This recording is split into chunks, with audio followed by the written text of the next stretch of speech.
నేను వెళ్తున్నాను. చాలా మంది లోకంలో ఏం చేస్తారు, అనేక స్థలాలను కొనేసుకుంటున్నారు, రకరకాలు పూర్తి చేసుకుంటున్నారు, రకరకాలుగా పెట్టేసుకుంటున్నారు. కానీ నిజమైన స్థలం మనకి అక్కడ ఏర్పాటు చేస్తాం. యేసుక్రీస్తు ప్రభు వాగ్దానం మనకి ఇచ్చేసి ఉన్నారు కనుక మనకి ఈ పెర్మనెంట్ జీవితం కావాలి, కానీ టెంపరీ లైఫ్ కోసం మనము అవసరం లేదు. ఎందుకంటే నిజమే మనకు కావాలి అన్ని జీవితం, కానీ ఎక్సెస్ కావాలి. చాలా మంది బియాండ్ లిమిట్స్ ఆలోచించేసుకుంటున్నారు, దానివల్ల కష్టాలు బాధలన్నీ తెచ్చుకుంటున్నారు కనుక ఆ విధంగా మనం ఉండకూడదు. మీ హృదయములను కలవరపడనియొద్దు.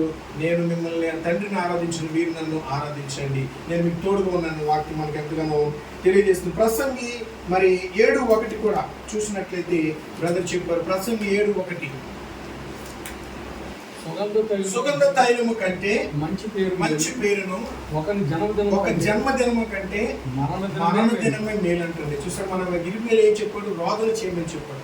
జన్మదినము కంటే మరణ దినమే మేలు. సుగంధ తైలం ఎన్ని పెర్ఫ్యూమ్స్ కొట్టినా ఆ సమయానికి మంచి స్మెల్ వస్తుంది, తర్వాతకి మన స్మెల్ మిగిలి. కానీ మరణంతో దేవునితో యేసుక్రీస్తు ప్రభువుతో జీవించడం అనేది అది ఎంతో భాగ్యం అనేది, మంచి పేరు మనం సంపాదించుకోవాలి. ఈ లోకంలో మరి నీతి కొరకు మనము ఆకలి దప్పులు కలిగి ఉండాలి. కొన్ని విషయాలు మనం చాలా మంది అక్రమంగా వెళ్ళిపోయి జీవిస్తుంటూ ఉంటారు, ఈ అక్రమం కొరకు పరిగెడుతూ ఉంటుంటారు. అది సంతోష ఆనందాలు ఉండవు. నీకు లేనప్పటికీ ఉన్న దాంట్లో అదే ఉంటే నీకు అదే గొప్ప ఆనందం అని, మంచి పేరు మేలు సంపాదించుకోవడం అని వాక్యం ఎంతగానో మనకు తెలియజేస్తుంది. మరి అదే ప్రసంగిలో 4:3-4 వచ్చిన చూసినట్లే చక్కగా రాస్తున్నారండి. 4 అధ్యాయం 3-4 వచ్చిన